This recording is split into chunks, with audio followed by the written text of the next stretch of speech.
Hello, everyone. Welcome to this week's Fireside Creators. I am your host, Reverend Dr. Sherry Pallas.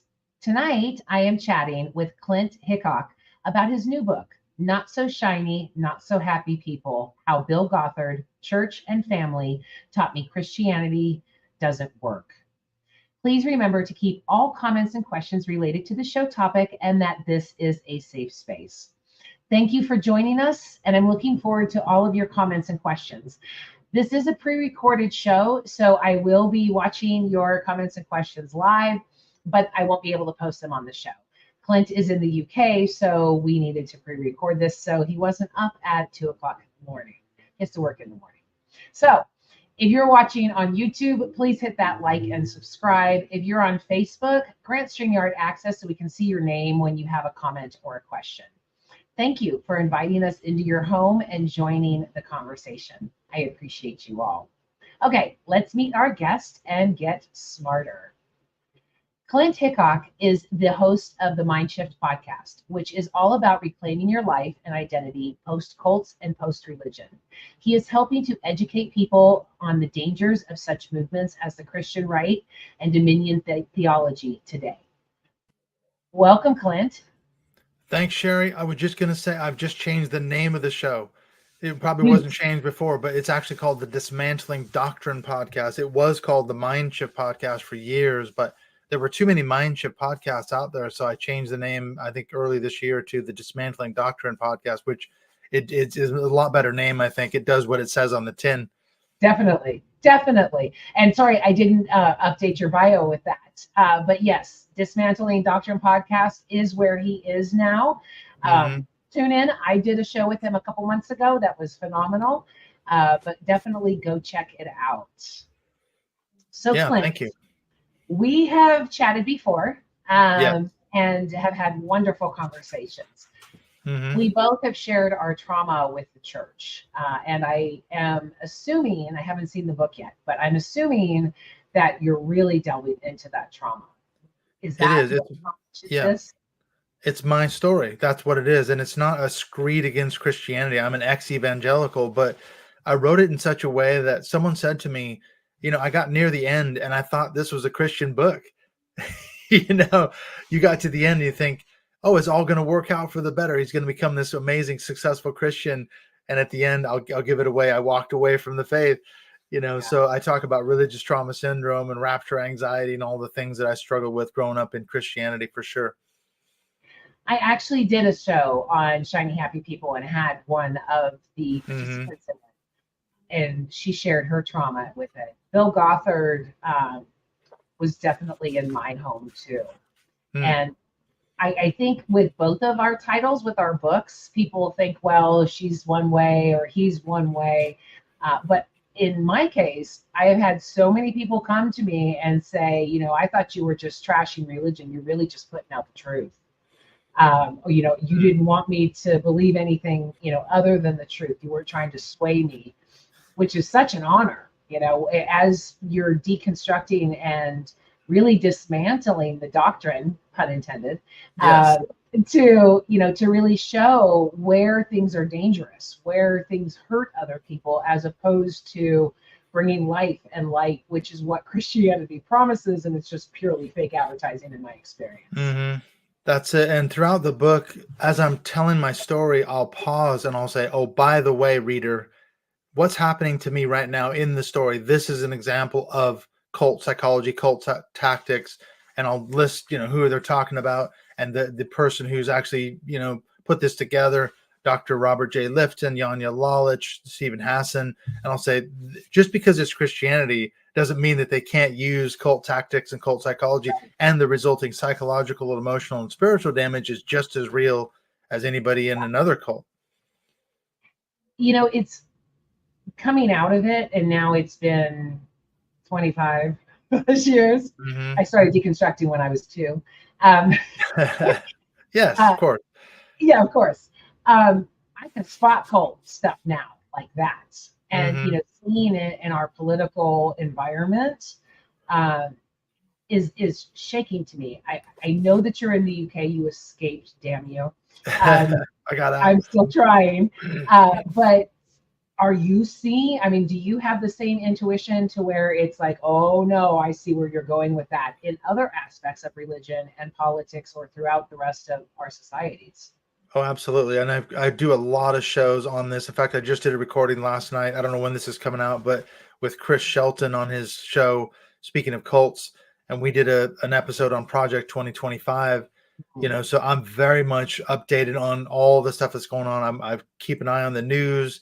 I'm watching these Christian right groups as they're trying to get Trump reelected in November, and they're desperate to get him back in office so they can, win. So much winning, as Trump would say. We're going to be sick of winning. But yeah, I'm keeping a very close eye on this stuff. It's anti-democratic. And the funny thing is, when I was writing the book, I realized that I was there when the Christian right started. When I was 13 in 1979, that was the year that the Moral Majority was founded, and that was one of the first Christian right groups, not the first, but one of the first. And my pastor at the time, he was spouting Jerry Falwell Senior lines in church. He was handing out voter guides, and I was 13. I fully bought into the Christian nationalism and the Dominion theology. I didn't know what it was called at the time, but it just shows how you get sucked into it because it's just normalized is what you do. Well, and I think that especially when as a child and you're in this completely trusting mode, I mean, you trust your parents. In the bubble. Yeah, we are told to go to church and trust these people that we don't even think. I mean, even to this day, I am still unraveling stuff and going, wow, is that where that came from? Something that I deal with daily is my productivity. And I don't know if that is because I had a very driven mother and father, both in different directions. But I mean, I literally have to sit there and go, no, you deserve this rest. No, before I'm going to bed, it's like, what did you do today? Were you productive? And it's like, I know that's from, granted, I'm a very productive person. I get a lot of shit done, and that, that makes me feel better. But the demonization of it, you suck if you're sitting down and resting, you should be doing more, I know has to come from the religious upbringing. It does. I remember something, I think it was Dr. Marlene Winnell. She said that religion affects every area of our life, every single aspect in every area of our life, from relationships to sexuality to our view of ourselves. It affects everything. And like you say, when you go back in and you have to unpick the conditioning, it's so difficult. It takes, I think, the rest of our lives, because I still get triggered by things. Like you say, I feel like, should I take a nap now? I'm tired. Well, what have you done? Is it okay to rest? You think, yes, I need to rest. And yeah, those tapes play. Is God happy with me right now? Because I haven't done enough today to make him happy. It's really messed up. And the contradictions just boom. I was raised with a never be beholden to a man, have your own money, never, never let a man control your life. And then on Sundays, be submissive. Exact opposite. Literally the exact opposite. Right. So, it was like, and I don't even know if my mother realized that what she was doing. It was total It's like, wait a minute, you saying don't be beholden to a man is technically who I am. It's like, I don't want to be, probably again, based in trauma and fear and all of that good shit. But then to submit, it was like, wait a minute, I don't even know what to do here. The contradictions that breed the trauma and breed the shame is a lifelong process. It has to be, because it was so ingrained in us, right? It is, especially when you're raised in it. And I've discovered that in my research into cult psychology, that broadly speaking, there's kind of two kinds of people that, in terms of cults and religion. One is someone like me who was born into it. You could say second, third, fourth generation, whatever. You're born into it from day one. And then there's another type of person that's like first generation that comes into it, let's say later in life, at whatever point they were not a believer, they were not a follower of whatever religion, then they may have left it later. And there's a different journey, there's a different path for those two people. In my case, totally. I didn't have sort of a pre-religious identity. I only had the religious identity. For the people who came into religion later, they have to go back and recover that sort of identity they had before. So there's kind of different paths. And I think, yeah, that's what I talk about in the book, is that this idea of what's called doubling, where you have the religious self and your authentic identity, and they're like Mhm. two cells on a parallel track. And in my case, I suppressed my authentic self in favor of my religious identity. And in the process, I did significant damage to my authentic self. And I'm in the process now of recovering who I actually am, the person that was damaged in all those decades in religion. Yeah, it's really interesting because we have a mutual friend, Ray, and he taught me Mm-hmm. so much about that later life thing. Because I Yeah. mean, I was saved at 6. So it Mm. was so young, and it was that childhood identity. And then to hear his stories of the church trying to say, no, all of that identity that you've accrued all of these years into your adulthood is bullshit. And then you Mm. have to find these things. So, yeah, identifying the different types of trauma due to the inception of religious indoctrination does produce two types. I mean, as you know, 25 years ago, I would have said, oh, no, it's all the same. It's trauma's trauma, but no, I mean, the way that it affected your psyche at the different ages of development or the adult brain, really, it changes everything. I mean, Ray doubts Mm. his decisions now, and is he worthy? And it's like, oh, I started that when I was 6. Mm-hmm. It is a different type of trauma, but it is a trauma nonetheless, because we are told that to shame, and we are unworthy, and do this but don't do this, and do this but don't do this. And I mean, there's so many contradictions that you don't Mm. know where to go.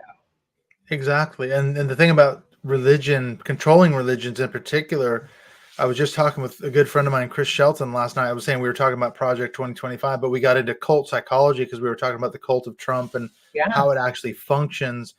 And we got to talking about this idea of loaded language, thought terminating cliches.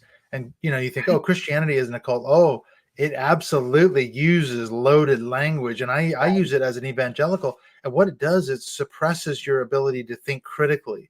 And this is Yeah. another aspect that you have to recover, and you have to go, okay, how do I think critically? Because every time there was stress and trauma in my life, I would just engage in thought terminating cliches. Oh, God's ways are higher than our ways. We'll find out someday in heaven. God's teaching us a lesson about faith and suffering, or whatever the answer is. It's all bullshit, but yet it worked, quote unquote. It worked because it stopped me from thinking critically, which does damage, like you said. I was in my 30s. Yeah, in my 30s, when someone actually told me to think critically. I had never even considered it. I Yeah, was a imagine big that. Right. I was a big 2012 Mayan, the end of the world is coming. I found all of the, it was like there was 9 different prophecies that lined up to it, including the Bible. And I was telling everybody, just like an evangelical, you better watch out, the world's ending, get everything. In fact, my friends in the area did a PowerPoint video because we went to Mexico and I got too drunk on the first day. And so I missed the zip line registration and Oh, I lost my shit. I was totally crying. I was sobbing. And they're like, it's okay. You can do it another time. And I'm like, no, the world's ending. I'm never going to be able to do it. And in hindsight, that was totally evangelicalism, yeah. jumping in there and doing that. And a coworker said to me, Sherry, I want you to spend the next day proving yourself wrong.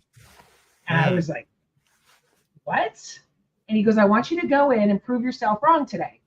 Excuse me, I have a cold. And so I was like, okay, challenge accepted. Again, ego driven. I know what's right.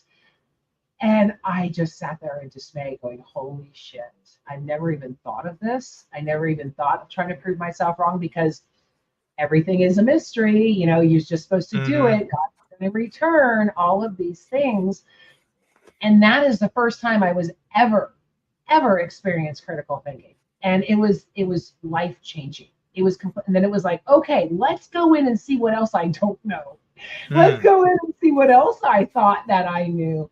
And right at the same time is when the church rejected my grandson. So it really spawned the book of saying, God, what an idiot I was. What, Mm. what how I was just so indoctrinated into believing this stuff when it's all contradictory to begin with.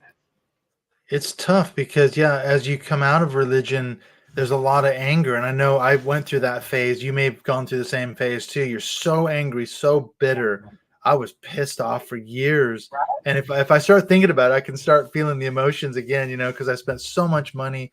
I spent so much time in academics doing, degrees at seminary and Bible college and PhD, blah, blah, blah. And I spent time as a pastor, as a Bible college teacher. For what? For what? I don't use any of it now. I can get really upset and angry, but you've got to work through those things, like you say. And part of the critical thinking is going, okay, I need to challenge my presuppositions, my worldviews. What did I believe? And one of the best pieces of advice someone gave me, an ex-Scientologist, he said, find someone who's never been religious at all in their life and explain to them what you used to believe. And while you're doing that, watch really carefully the look on their face. And the look on their face will tell you everything you need to know about how crazy the shit was that we believed. And I've actually done this, and I've had that reaction, watching the look on people's faces. And they're like, are you kidding me? You used to believe this stuff? Right? Yeah, I believed it wholeheartedly, 100%. I devoted my whole life to it. And yet it's a lot of it's such nonsense. Yeah, well, I talk about how I didn't think we could have evolved from apes because there's still apes. I mean, all of the, it goes into so many different layers. And shutting it, like, well, that makes sense as an 8-year-old or a 9-year-old, but as an adult, I'm not going to quit aging myself today, but as an adult, I go, whoa, that doesn't make any sense. And the same coworker who challenged me in the critical thinking, we used to get he was that person for me. He was that atheist. And when I said the eye is perfect, and he's like, no, it isn't. There's really another way. And I'm like, wait a minute, what? Wait, what? Yeah, I mean, so even just down to the way that we view ourselves, to what we think of the world, is all constructed through the lens of the teacher, not necessarily Christianity, because the teacher is who is being indoctrinated themselves, and then their agendas come into it. So we have this 2,000-year-old game of the phone. What was that game? Where you tell somebody something. Oh, yeah, Chinese whispers or whatever. Yeah, something like that. Telephone game. Yeah, there it is. Yeah. And then we get to this, well, Jesus would have an AR, and he is Lord, and we have all of these things because of the agendas that go into it. And it creates so many people that are just full of shame, full of ego is a big thing, but also full of just a bunch of bullshit. Well, I think it's really important not to be down on yourself because you believed it. And this is something I hope people will get when they read my book, and I'm probably the same thing with your book, is that we believed it wholeheartedly, 100%, and you can see the evolution of how we got there. It wasn't through, I would say, my parents, my pastor, they weren't lying to me. They didn't go, I'm going to lie to him. I'm going to tell him something I know is not true. They firmly believed it too. Right. And I believed it 100%. They did too. Everybody around me believed everything I was taught. I wasn't being lied to in that sense. They were telling me things that weren't true, but they weren't lying to me, and something that Dr. Marlene Winnell said, I don't know if people have read her book, Leaving the Fold. It's one of the best books about, growing up in fundamentalism and getting out and how that process works. But she says that when we have moments of doubt and concerns and questions in our religion, in our faith, that's actually your authentic self trying to assert itself. And I can look back now very clearly and see times in my Christian life where I did have questions and doubts, but there was always someone to talk me down from the ledge and talk me back into the fold and all that. But that was actually my authentic self trying to think critically and saying, wait a minute, I'm not sure if that's right. I'm not sure if that's true. Can you believe that? But I would suppress that and keep going.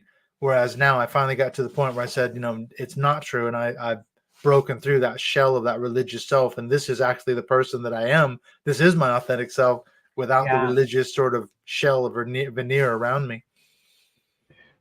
I think that the church, and especially with doing all of these shows, I have found that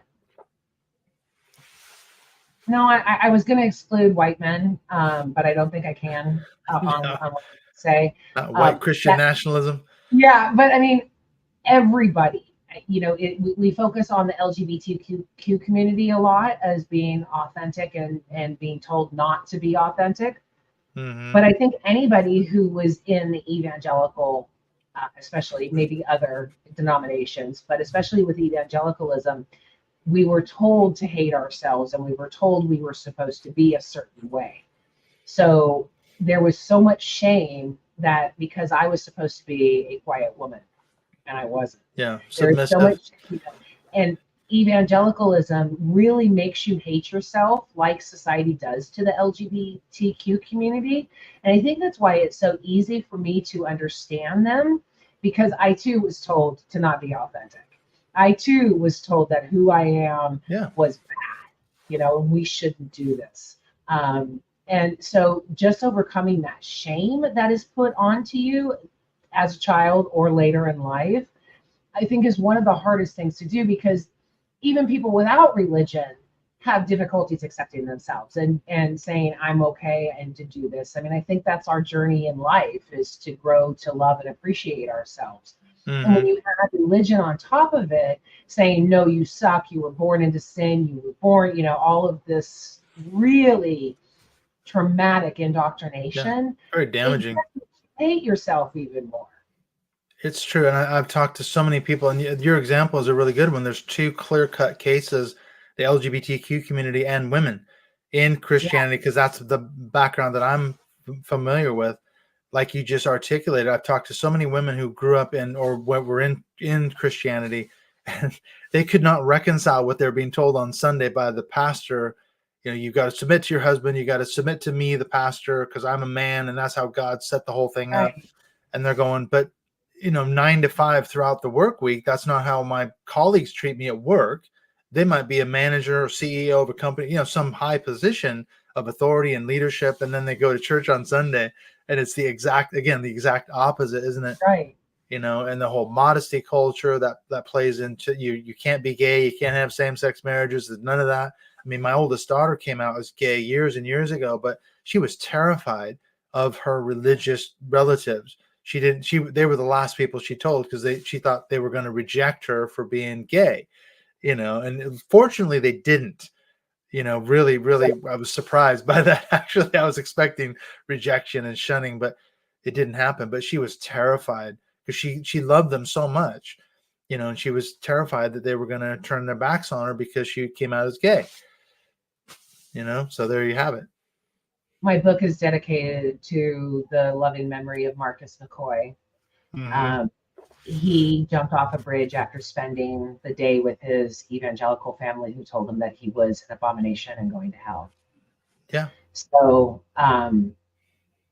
if anyone doubts how dangerous this doctrine is, it is literally making people kill themselves over it. yeah. And it happens in Mormonism too. This is a big thing, isn't it? A gay teen, let's say, who wants to come out, he or she is told, that you cannot go to heaven if you're a Mormon and you're gay. Okay, and they go kill themselves. I mean, that's how crazy it Right. is. So yeah, it's the effects of these damaging toxic religions on real people. We're not Right. making this stuff up. This really happens, doesn't it? Yeah. Yeah. And then on the flip side, you have the can't wait to die, can't wait for Armageddon. Can't wait for my heavenly mansion. Right? Yeah. I And mean, why should I care about the environment? Because Jesus is right. coming back soon and the earth's going to burn up. So who cares? Yeah, it's all signs. It's all Yeah. signs. And Yeah. it's that indoctrination, that burying your head in the sand to reality, that justification is all from indoctrination. I mean, Yeah. one of the things I realized recently, and I should have realized it with my mother, when she was so anxious to die, she refused chemo when she got cancer again. She's like, I can't wait to go see Jesus. Hmm. So she technically killed herself. She could have still been here if she would have done treatment. She could have lived a better life, but because she wanted to go see Jesus so bad, she just said, I'm done. And I think I've had those thoughts since about 6, wanting Yeah. to, like, life is too hard. Why can't I just go to heaven? And now I believe that there might even not even be a heaven. It's like Watch I'm not out. going to put anything into this life on the suspicion or the myth that something else is beyond this life. I'm just going to try to do the best I can, It's and funny that actually because, makes me a better person. yeah, I was going to say the funny thing about in my story in the book, I took it the opposite way, where I was terrified that I wasn't a true Christian. So Mhm. if the rapture occurred, I had rapture anxiety, something that it is a thing. I know thousands and thousands, thousands, tens of thousands of people like me have had rapture anxiety, where Totally. they were terrified that if Jesus suddenly returned to call all faithful believers home to heaven with him, that you weren't going to get called up in the rapture. And I can remember coming home, and I talk about this in the book when I was 12, coming home to an empty house after soccer practice, and I was terrified. I mean, terrified Yeah. isn't even the word for it, that my family had been taken up to heaven, the rapture had occurred, and I had been left Been behind. there. So I was fighting the other angle of it, where all my life as a Christian, I was concerned that I wasn't a true believer, and I didn't want the rapture to happen. I didn't want to die because I wanted to make sure that I had it right before it all happened. So that's the flip side, isn't it, of Christians who want to die? Weirdly, it's the other side who says, I hope I don't die because I might not make it to heaven. Well, literally on her deathbed, she freaked out and doubted Yeah, her faith and said, "What if I didn't choose the right thing?" So exactly. I I was going to mean, say that. Yeah, because yeah, there's we have a mutual friend. Yeah, Dr. Terry Daniel. I'm sure she's been on your show before, but we've talked about this. She's a hospice chaplain, a secular atheist hospice chaplain, and she's told me many times that the people who freak out the most on their deathbeds are Christians. They are terrified that they didn't get it right and they're not going to get into heaven, even though they've served God in the church pretty much their whole lives. So it happens. It's a thing. yeah, but I mean, okay, again, critical thinking. Mm, Jesus came here, and I have totally different beliefs about Jesus now, but um, supposedly Jesus came here to unite. He loved his neighbor. He sat with the Samaritans. He healed. He did all of this stuff. But mm, now he's going to come back as a total asshole yeah. and say, you didn't say the right things. You didn't join my club. You didn't, we're a clique, and you didn't say the right thing. That was one of the things I was like, whoa, I never thought of that Yeah. before. If Wait, Jesus what? was this great person who loved everybody, why is he going to come back as the antithesis of what he was? And I think that really shows the Pharisaical rule over Christianity that was warned about in the Gospels, to really take the church from a um, joining in a field or on the side of a mountain into an institution, which is exactly what Jesus fought to begin with. Mm, So there's so much hypocrisy and contradictions in the faith, and once you start to question one, it's like it all just unravels. it's For true. me, it That's where was the realizing deconstruction I was, begins. Yeah. yeah, for me, it was realizing that I was a better person than God. Yeah. The Because I God of the would Bible never has do the serious things. problems. Yeah. Right. And that was one of my big points of deconstruction, was when I realized I could no longer in good conscience serve, obey, worship the quote unquote God of the Bible. I couldn't do Right. it anymore. And that's the same kind of journey as you're talking about. I mean, I'm going, how can I go to church on a Sunday and sing worship and praise songs to this God who's commanding genocide and doing all these horrible things, and the Jesus of the Bible, like you say? I mean, on one hand, he's presented as this sort of guru figure who's like this cool hip guy, but then he says things like what you said. I mean, this was one of the aspects that terrified me growing up as a kid, the parable of the sheep and the goats. Where you get to have, you're like at the end, you've died, and it's the final judgment, and you're standing before Jesus's throne, and he divides them up into two categories, sheep and goats. And he says, okay, the goats, I never knew you, even though you acted like Christians all your lives and you thought you were Christians. Apparently you're going to hell, and it's too late. And I thought, whoa, what if I'm one of them ghosts? It's going to be too late. So that was feeding into the terror, the religious trauma. And that's what, according to the gospel anyway, that's what Jesus taught. So it's really troubling. Yeah, I didn't know anything about the sheep and goats until I actually started writing the book. That was never Mm-hmm. presented in any of my doctrine. I saw a lot of conversations over it. The only Yeah. thing that Another contradiction was I asked my mom at one point why we were called sheep.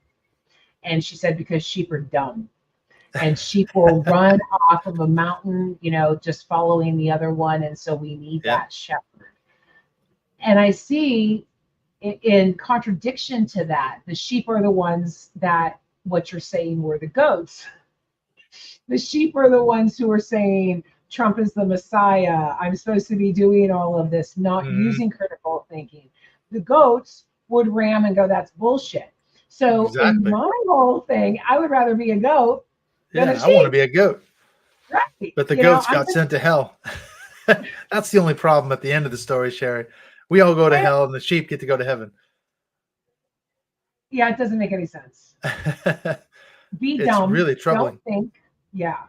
I mean, Yeah, I get the don't think. hypocrisy of the issue. I am calling out hypocrisy within the religions every single day.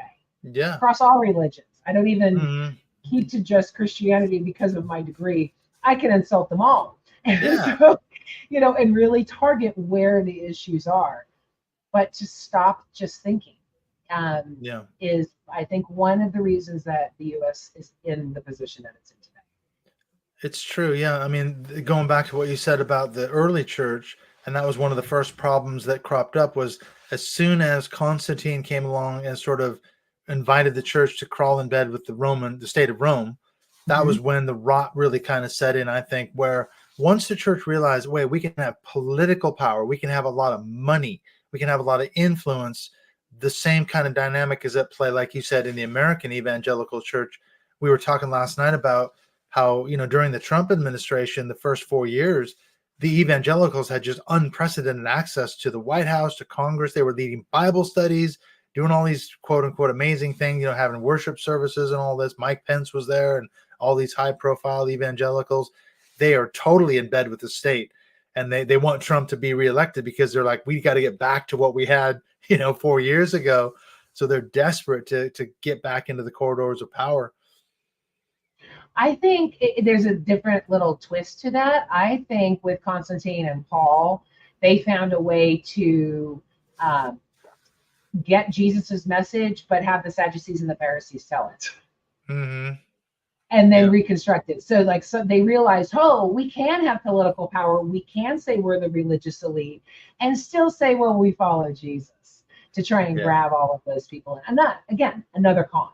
Another way of dismantling the message of love into power and greed and stuff like that. Mm-hmm. Exactly. I mean, if you can legislate it, and that's really what they're trying to do. Taking dominion means that Christianity is the preeminent religion in America, whereby all of the religions are suppressed, if not made illegal. I mean, it's like the Handmaid's Tale. Basically, this is kind of the vision that a lot of these guys want. They'll say they don't want a theocracy, but that's really their goal.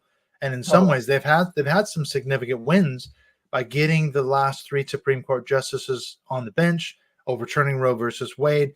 That was an absolute win for them. They think, okay, we are turning America back into a Christian nation, because of course Christian nationalism is a major driver in this whole thing as well. So yeah, it's a toxic mess, a toxic stew, really. Well, and even making it to where Jesus's message had no validity until he supposedly beat death also really shows that they are demeaning the love message and making it more into a magician or something, subhuman, because that's the only way it was validated. And that was one of the biggest realizations for me, going, okay, wait a minute. Why was Jesus's message completely shunned until he beat death? Why is love just not enough? And then it dawned on me, it was like, because that love doesn't bring greed, power, and all of that. So then they had to make it, this is a warrior of life. He conquered death. The only thing he conquered was fear and, division and those types of things. Jesus was never portrayed in the Gospels as a warrior of any kind. And to have that imagery now and to need that Jesus, again, just shows how parasitical it is in my mind. Exactly. You can make the Jesus whatever you want. And that's the whole thing, isn't it? That the Jesus of the Gospels is funny because there was that story that came out. I think it was last year. I think it was Russell Moore of the Southern Baptist Convention. He talked about a pastor who was citing the words of Jesus to his congregation, but not saying where he got this source from. And afterwards, a bunch of people came up to him and said, "Where are you getting this liberal Right. nonsense? Where are you getting this crap from?" And he said, "It's Jesus." And they were, Right. vilifying this pastor for preaching, liberal gospel and all that. But the truth is, most churches in America today, and probably even worldwide, they don't really focus on the teachings of Jesus. They're more interested in what Paul had to say. Right. Most sermons that you're going to hear on a Sunday morning are from Paul's epistles, pretty much exclusive. They hardly ever delve into the Gospels at all. So yeah, it's a lot of Paul and very, very little Jesus. Actually, ironically, because if you believe the Christian tradition, he was the reason for Christianity being founded in the first place. But it's a very Pauline sort of church in the main, I would say. Yeah, and I think that was also one of my realizations was, wait a minute, Jesus didn't say this, Paul did? Because it was always presented as Jesus. Yep. There was no delineation. Well, Paul said this. And then learning that Paul and Jesus never met except for a hallucination. Yeah. I mean, all of this was like, whoa, what? Wait a minute. What? Hang on a minute. What now? Yeah. Jesus didn't say. And then going through where Paul goes, no, you just have to believe me. Yeah. It was like, what? But because most pastors pull a scripture out and just teach on that one scripture, totally, I mean, literally take it out of context, it's easy to put the Jesus lens on it, right? It's easy to sculpt Jesus into more of a Paulinian type of thing because you're just taking that scripture. And who can differentiate if that was Jesus or God or Paul or a Pharisee or something to that effect? It's never truly defined as this is someone else's beliefs as opposed to what the Gospels say. It's all convoluted to add the authority to it. I'm always reminded of that. There's a really good clip from The Last Temptation of Christ. I don't know if you've seen the movie, but where Jesus, he's got this family. He comes down off the cross. He says, "I don't want anything to do with this." He goes and has a family. He's got kids, and he's wandering through, and he hears somebody preaching, and it's Paul. And he's saying all this stuff that Jesus never did. And after Paul comes down off the little platform, Jesus confronts him and says, "None of that's true. None of what you're saying is true." And the Paul character says basically, "Well, I'm glad I met you because now I can forget you. It doesn't matter what you say to me. I can say whatever I think you said or did. And that's the truth, and that's become Christianity." So it's a really poignant little scene in the movie where Jesus confronts Paul for basically lying and saying all this stuff that he didn't do and didn't say. But it doesn't matter because we follow Paul more than Jesus in the church. I mean, and that's throughout the New Testament. If you really get into it, you see the fights between Paul and the disciples going, "Dude, we thought we were with him. You weren't." Yeah. How do you know this stuff? Yeah. And the thing that cracked me up was, I could be wrong, but I think it was Matthew and James, two of the disciples, probably totally saying the wrong names, but they said, "Okay, let's just agree to disagree. You do your thing." And it's like, how many times in my life have I said that? You just go do you. And then we went, wow, never thought that was going to happen, or something to that effect, where the disciples were probably just going, "You know what, dude, we're supposed to love you. Just go do your thing." Never having any foresight into the message of Jesus being totally convoluted and changed to power and greed, and no idea that was even going to happen. Yeah, and Paul, if you read the epistles, he has this sort of get out of jail free card. Like you said, he has this alleged vision on the road to Damascus, and he sees Jesus as a vision and all this, becomes a Christian because he was persecuting the church before that. Yeah. And he says, "I went out in the desert, and all this stuff I received by revelation from God, directly from God. So everything I'm teaching you was based on revelation." I mean, imagine if someone came today and said, "Hey, listen, I've got this brand new message about God and everything else. And where did you get it from?" "Directly from revelation. I was out in the desert for 14 years and boom, I've got it all. And here it is. You got to hear this." We'd say this person's crazy. I mean, they need to be locked up, in a rubber room somewhere, but not Paul. He could say, I've got it all from Revelation and it's all true. Well, and one of the revelations that I had, to use your term, was that Paul's message was the equivalent of Jesus, who was supposed to be unflawed, sinless, but Jesus coming back and going, I totally forgot to say this stuff. Can you go on and say it for me? And I changed my mind because I got back to heaven and things are a little bit different now. So can you go? It's just like, again, demeaning Jesus when he's supposed to be God and making Paul above it. I mean, really deconstructing the Paul versus Jesus was one of the most mind-opening things, as also infuriating, but really one of the most mind-opening things that I had seen. And then to see where, you know, Jesus was like, watch out for those Pharisees, they're going to do something. And then Paul was a Pharisee. I was like, all fits. No wonder. The church does it, but you know, the way that it goes. Well, and where does the church get all the doctrine, like you were talking about earlier, women submitting to their husbands, submitting to men? That comes from Paul, Ephesians, and other places. I mean, I know the Gospels have problems and all that, but you can make a case that Jesus elevated the role of women in the Gospels, whereas Paul is all about submitting. You've got to knuckle under. You've got to, you know, submit to God and submit to Jesus and submit to your husband and submit, you know, to your proper authorities. That comes from Paul, and that's what the church has majored on. I mean, we're talking about biblical patriarchy, Christian patriarchy. It's a major thing. Guys like Bill Gothard, Doug Wilson, John Piper, so many other people have made that the major plank in their platform, you know, Christian biblical patriarchy. And it's incredibly damaging, like you were saying earlier, toxic, damaging, especially to women within the church.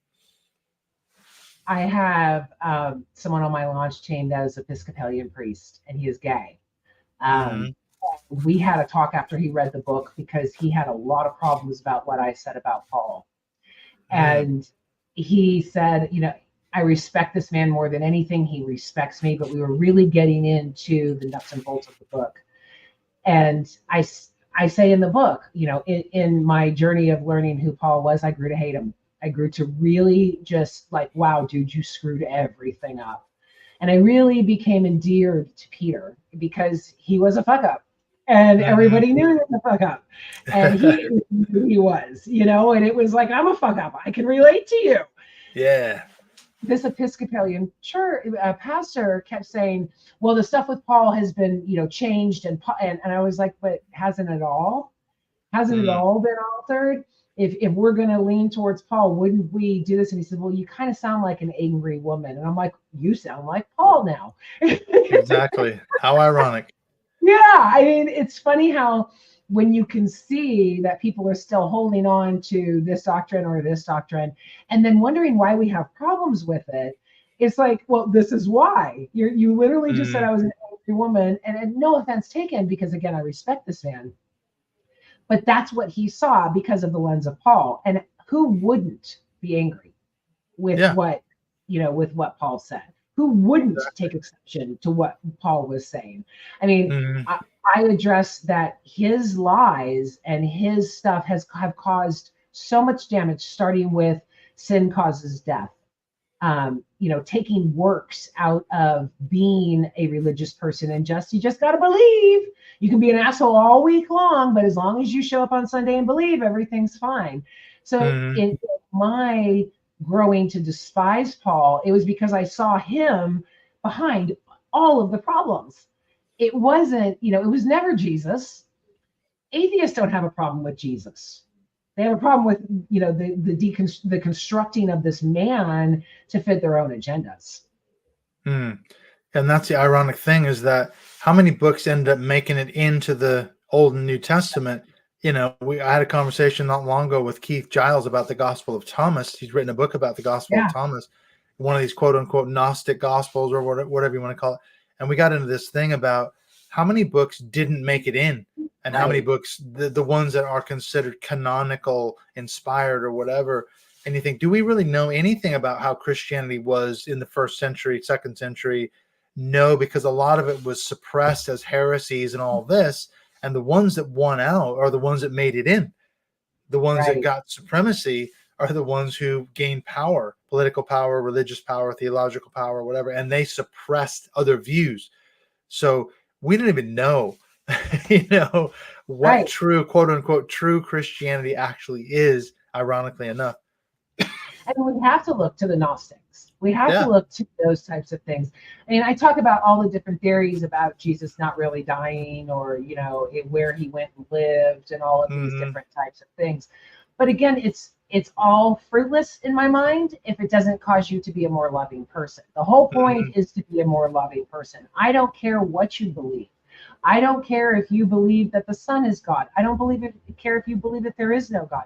The person that instilled the most morals in me as a child was an atheist. My atheist best friend. Hmm. She was the first person to say, "That's not very nice, Sherry. You shouldn't do that." The first Hmm. time I heard world peace, I was 12. So I had been in the church for 6 years before I even heard the term world peace. And again, from another atheist. Yeah. So having those, just realizing those things of, oh my God, where was the love? Where was, the only Hmm. love I got was after I was forced to bend over and get spanked. Then I would get hugged and prayed over to Yeah. not do it again.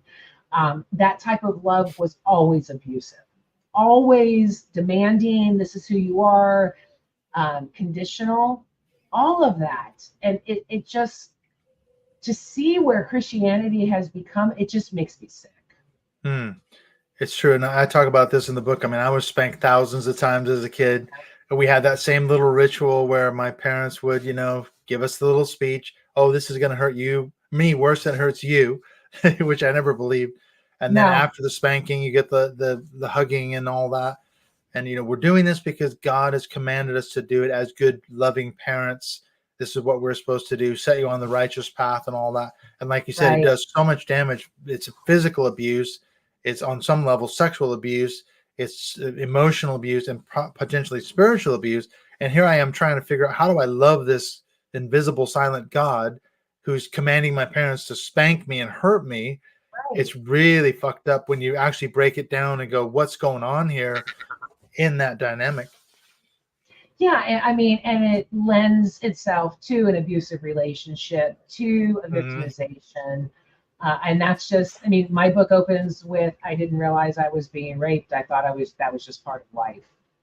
Hmm. And, to understand those things, the conditioning that's involved with all of it is, like I said, it's just, when I look around my country and go, why are we here? I can point to the religious Hmm. indoctrinations and the corruption of the message of love. Yeah, I know what you mean. And that's part of the problem, isn't it? Is that you go, where does this all, how do you trace this stuff back? Right. Where do you find these points? And like you said, when you're born into it, when you're growing up in it as a kid, like you're 6 years old, I was born into it. I never questioned any of this stuff. It Right. was, I say in the book, it was a Christian bubble. I was in the Right. Christian bubble. Everyone I knew was Christian. Everybody around, I didn't know any non-Christians at all, except for my cousins who moved in when I was about 12 or so. And then all I did was try to save them and get them to heaven. Right. So Right.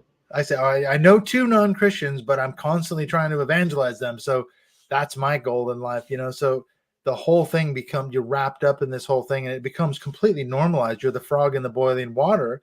You Right. don't know any different, but everyone around you is doing and saying the same things. Yeah, I mean, I don't know where I would be without that coworker, Jason.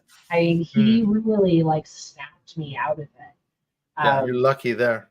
Yeah, I mean, I'm so thankful for him. He has no idea much he takes my life. But even to that point, I mean, we used to go to lunch every day because we worked together, and he would talk about things, and I'd be like, wow, that's fascinating. I never heard that before. And he's like, Sherry, that's like fifth grade. I'm like, oh, no, not my fifth grade. Yeah, you don't know what my fifth grade was like. Yeah, my fifth grade was the Bible. That was Yeah, my textbook. So, no, I thought the eye was perfect. I yeah. thought that everything in the body was absolutely perfect. There is a level of perfection to it, but not what Christians believe. Well, and you can see why Christian kids growing up in a context like you and I did, when they go off, let's say to college or university, and suddenly they're Yeah, confronted with all this alternative stuff that they never were told, never were taught, because they were all protected from, I was raised to believe that the earth was, somewhere between 6 to 10,000 years old, creation science in air quotes, these godless atheists and their evolutionary blah, blah, blah. It's all to deny God and, kick God out of the public square and the public schools and everything. So, they have this massive crisis of faith, and they oftentimes lose their faith because they're pissed off and angry because they're like, wait a minute, I've been lied to, straight up lied to all my life. This is all bullshit and I'm out of here. And then their parents are freaking out going, what happened to little Johnny and the little Susie? Yeah, they've lost their faith. Well, God, you protected them, you sheltered them, you raised them in this Christian bubble. Well, what do you expect? They saw the truth and they were pissed off and angry. Right. One of my high school best friends, she and I reconnected years later.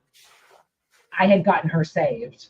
And years later, she said to me, once you go on to college and you do those things, it just doesn't make any sense anymore. And I was like, what now? Again, I was still so much in that bubble that I couldn't even imagine what she was talking about. But being who I am, that went, what is she talking about? Let me go in and look into those types of things.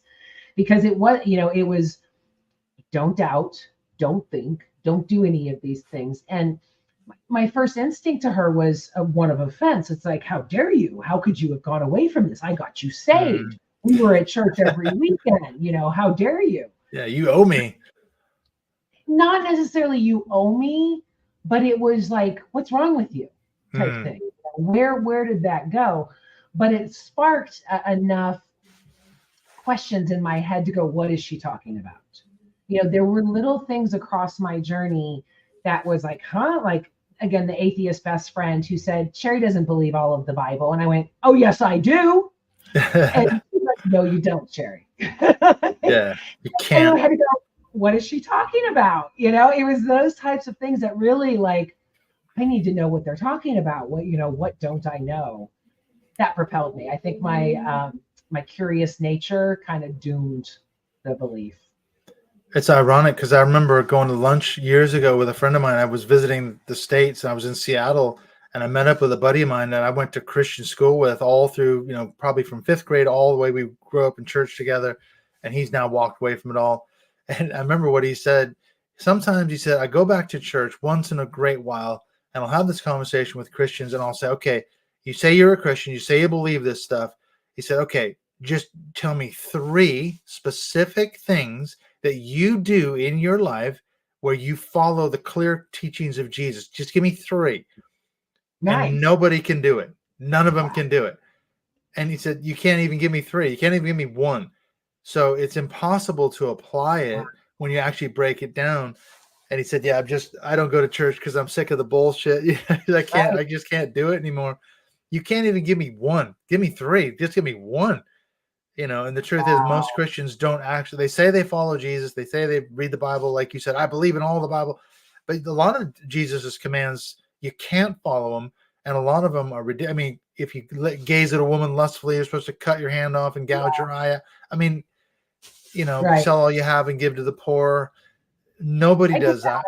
You can't do it. I did that. You're one. You've still got eyes and one. You've got a hand. Well, I'm the person they lost after, so I don't. Right. You're the one exception. But I was thinking just the other day, and I have a new press release coming out, and it was they raised me to be like Jesus, and when I did, they said, "Oh no, not like that." Yeah, it's like every time I go and like I'm going to try and do something that Jesus would have done today. It's like, shh, you're not supposed to be talking. Or, I literally sold everything I had to go on this journey, went from waterfront property with dolphins in my backyard to living in the ghetto with a few meth heads out there right now, in order to help others. And I've been called a fool, a heretic, unworthy, a woman, all of those things that are, again, what Jesus asked us to do, but the church goes, no, not like that. You're supposed to hate people. That's what we want you to do. How ironic. Right? That goes back to the Russell Moore thing, doesn't it? Where did you get this liberal nonsense? The Gospels. I got it from the Gospels. Right. According to the Gospels, that's what Jesus said and taught. And you're calling it, you're denouncing it as liberal nonsense, and we don't want to hear that stuff anymore. Okay, that tells you everything you need to know about, like you said, where the actual church is right now. The teachings of Jesus are dismissed as liberal nonsense. Right. And if you tried to live your life according to what Jesus taught allegedly in the Gospels, you'd be denounced as a fool and a heretic and all the rest of it, which is insane. That's crazy. Isn't Christianity supposed to be, little Christs and all that? We're supposed to Right. be becoming more and more like Jesus every day. We're in the process of being sanctified, blah, blah, blah. Nope. Christianity doesn't deliver as advertised. And that's kind of the conclusion I come to in the book, is that I did everything I could do to make it work. And in the end, I had to conclude that Christianity does not deliver on the promises that it says that you're going to become this sort of person. I had trauma, anxiety, depression, all the rest of it. I don't have any of those things now. Yeah, same. As an atheist, agnostic, whatever you want to call me. Yeah. Ironically, I'm more free. I'm completely free from all those things that I had when I was a Christian. More loving, more grace, more all of that. Exactly. Yeah, I mean, I think that another change, again, I blame Paul, but I think the change from following to worshiping ruined it all. If we just worship Jesus, then we don't have to be like Jesus. And that commandment being just tossed aside and thinking is all that matters, ruined everything. Yeah, it's true. I think in Christianity, certainly, like you say, they put Jesus up on this incredible pedestal, but he has to be the God man. He has to be, those are all the things that Paul taught, in the sense that his was the perfect sinless sacrifice. And without that, you can't atone for your sins and you can't get to heaven. And all that's unpacked by Paul. Jesus really didn't get into all that stuff so much, unpacking all the theology behind, allegedly why he had to go to the cross and all the rest of it. So again, we're back to Paul, aren't we? It's like, where does this stuff come from? It's all the theology of Paul. Well, and Paul said that that Jesus was sinless, but yet Jesus was killed for sinning. Yeah. You can't have it both ways. Right. So we are almost at the top of the hour. What is your intention for this book? What do you hope that the reader's going to gain? Well, the thing is, I hope people, and this is the feedback I've gotten, I hope people, as they read the book, they're going to come to the point where they see my side. Like I said, it's not a screed against Christianity. It's a genuine, brutal look at my life growing up, trying desperately to make it work all of my adult life, getting baptized not once, not twice, but 3 times to try and make it work. I did everything I could possibly do. Anyone who says, you were never a Christian, this book absolutely refutes that charge. It's a baseless charge, and it's not true. I was an absolute Christian. I was a dedicated servant of God. I was a pastor. I was a Bible college teacher. I did it all for most of my adult life, and then finally realized after the end, like you were talking about, it just didn't make any sense anymore, and I had to walk away. So I hope people will read the book in that sort of sense and go, okay, I get where he's coming from, and I can sympathize, on a lot of levels, and I'm on a similar type of journey. That's the feedback I've heard so far, anyway, from the book. Well, and saying that you were never really a Christian is also very pharisaical, because that's what the Pharisees said. Yeah, it's an easy charge, Yeah, the judgment, all of that. It's just more demeaning slander and just trying to dismiss you and your beliefs that are actually based on facts, not fantasies. Well, and it's funny because I said this to someone the other day. We were talking about the book, and I said, someone who says to me, you were never a Christian, I would charge that I did far more than the average Christian to try and make. I mean, like I said, I went to Bible college, seminary. I did 2 master's degrees. I did a PhD. I was a Bible college professor. I was a pastor of a church for 12 years. If you're the average sort of pew sitting evangelical, I did way more than you ever did. Don't give me that bullshit that I didn't try hard enough, that I wasn't dedicated, that I wasn't, giving it my all. I did more than you did. I can guarantee most Christians, I did way more. So, that's part of the charge. I go into at the end of the book, I talk about the differences, all the things that we used to do as Christians. Don't tell me that I wasn't saved. Don't tell me that I wasn't a true Christian. And I challenge you to refute that, what my evidence that I've laid out in the whole book. So, it is interesting to hear the feedback from people, especially Christians, who are like, okay, I'm going to pray for you. One lady said, I'll pray for you, but I understand where you're coming from. So at least she got my point, I guess. That is progress right there. Yeah, that is it's progress.